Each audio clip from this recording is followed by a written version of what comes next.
Hello there, this is Derek from Pacific Coast Auto in Japan, and we're looking here at a 1994 Toyota MR2. This one here is a turbo one. It's the mid-engine, rear-wheel drive sports coupe that was very popular for Toyota in the 80s and 90s, this being second generation. After this, they went over to the MRS, which is kind of the same car, but kind of not, because here we get a turbocharged 250 horsepower Rev 3, they call this, a version of the 3S engine. And then after this, they went to a lighter weight chassis with no turbo, maximum 140 horsepower. So it's a big step down. This one here was bought from auction here in Japan. We're going to be checking over the condition of the car before we export it to the USA. You got the auction inspection sheet. I'll go over this in a second. Just while I have it here, I just wanted to show you the open hood, because you kind of get a trunk here, but kind of not. There's usually a spare tire that goes in here. This one doesn't have the spare tire. It does have a very cool strut tower brace by TRD. Thank you, TRD, for giving us the strut tower brace, or at least the ability to buy one. Lower this hood.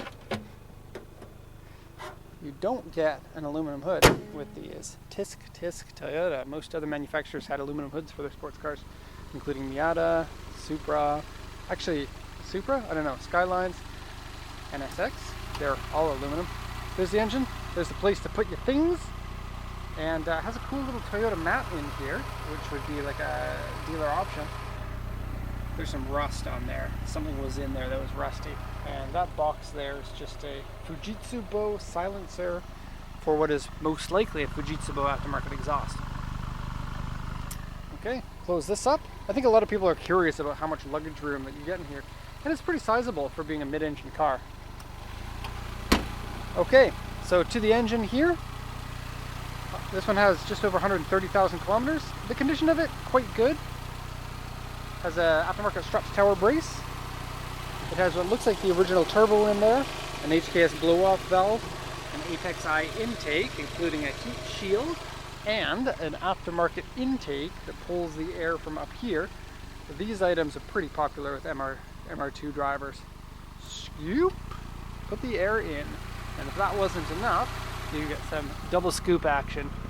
There's like a pipe inside here that pulls the air. That's aftermarket piping to pull that air into the intake. Okay, now the engine feels quite responsive compared to what these usually feel like, and I'm not sure exactly what that is due to. It seems like if you just go ahead and grease your throttle cable, it might actually do some good, but no, it feels good. I'll give you a little bit of a rev action here before I turn it off so that you can see.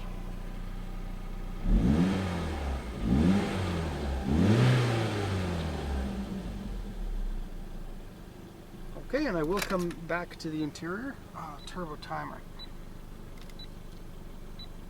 Okay, hold the power button for like 3 seconds. That's also a really weird sound for the door ding. Keys, get out. Okay, so let's have a look at the auction inspection sheet. It's a 1994, so you get the higher horsepower. The earlier ones are 220 horsepower, the later ones are 250. You can tell because the tail lights, let me just show you this real quick. The tail lights are circles on the later model instead of being a rectangle. This is flat on the earlier ones instead of round. Okay, and these come in both turbo and non-turbo too. It's the GT is the turbo and the G is the non-turbo.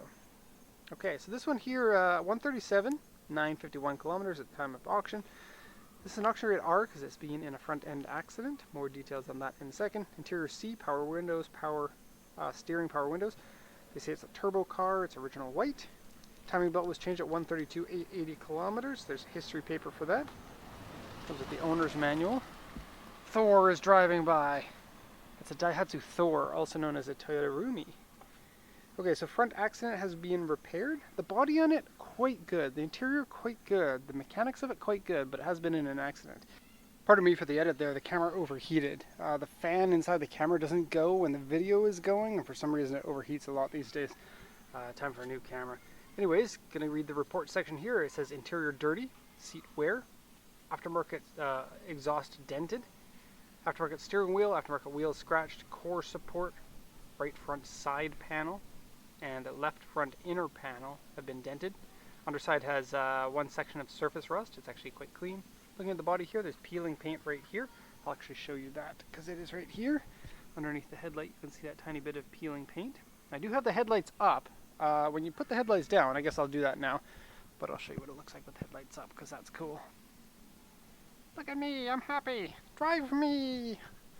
I remember I used to drive an 8.6. It was owned by my wife, but I was the one who convinced her to buy it.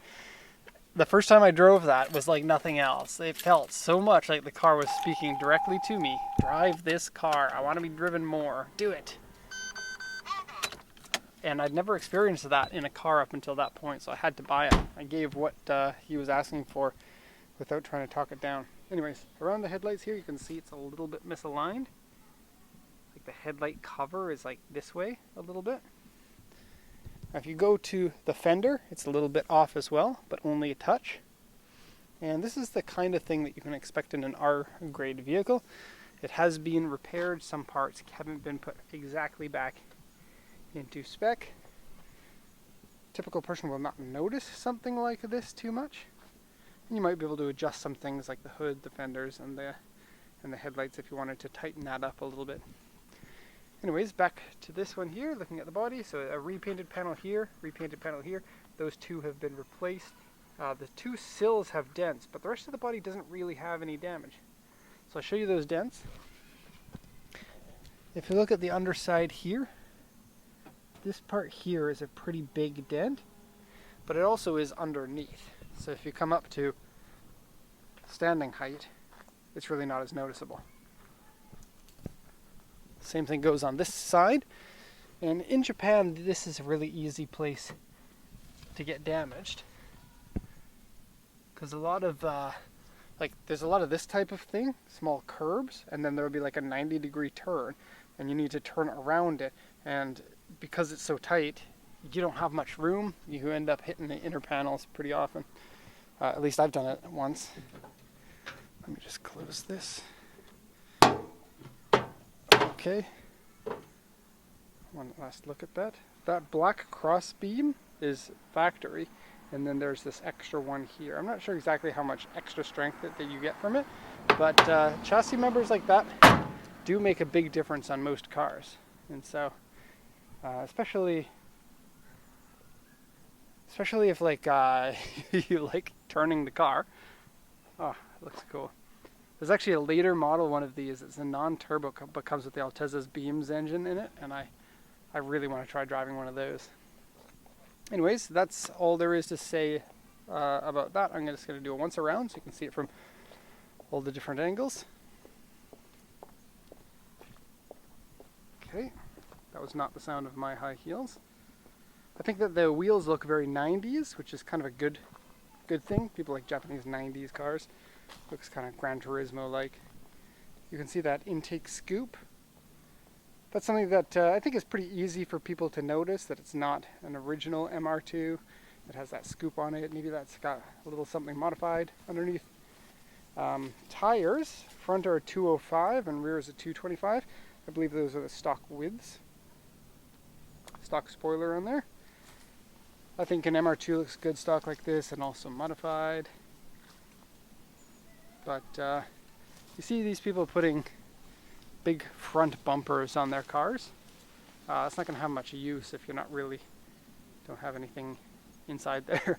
Oh, here's something that's a little bit interesting. It comes with an intercooler fan. And I think the radiator actually is in there, if I come to think of it. But there's a fan on the intercooler so that when you're just sitting there, the intercooler is still working. That one says, don't touch it. Well, obviously. But it says, sawaruto something ruyo. I can't read the kanji. So something about touching. I can't actually read Japanese that well. Okay, aftermarket and original, which kind of sticks out. And then this original fog lamp there. Okay, the retractable headlights work. Windows, power windows obviously work. Obviously. Well, I did test them. Obviously for the person who watched that video. Kind of Celica looking in terms of styling. It's a shame Toyota doesn't have so many sports cars. Now they have the 8.6 and the Supra. And then maybe like some other weird ones like Sports Corolla and Sports Vitz. But during this time they had Celica MR2 Supra 86, I guess, or the AE 111. And so that's 4 sports cars that are all pretty similar to one another. Aftermarket steering wheel, it's good condition and a nice one. Those Momo steering wheels really make a good difference in how the car feels. Seats are okay. They have some like pilling in them, but otherwise they're okay. The interior has a little bit of an old car smell. Doesn't smell like cigarettes inside, which is good. Has an aftermarket boost controller. Now I don't know how much boost it regularly makes, but it looked like it was set to 0.75 bar, which is about 9.5 psi, or 10 maybe? 9.75 I think. Okay, pretty normal gauges there. Pretty normal dashboard. AC does work. Came with a Japanese CD, so you can listen to the J rock that was in there. Climate control AC. Okay, quite a bit of wear on the shift knob. Appropriate for the mileage, I'd say. Goes with a big hump in it. This keeps your car structure all tight. And I think a lot of people who just get into cars don't realize how much the structure actually matters. But everybody wants to get suspension on their car so that your suspension is better dampened so that you can drive your car quicker. And they don't realize that your chassis itself is a spring too, but completely an undampened spring. And it's going to mess everything else up unless it's nice and tight. So chassis braces make it so that your chassis is less of a spring. Also want to mention this one here, no T-bar roof. These ones are becoming uncommon. They're lighter weight, and importantly lighter weight on the top because there's no T-bar roof with glass roof panels in it. And so these are the ones that people are going to want in the future. They're going to be the more sporty ones if you do want to take it to a track.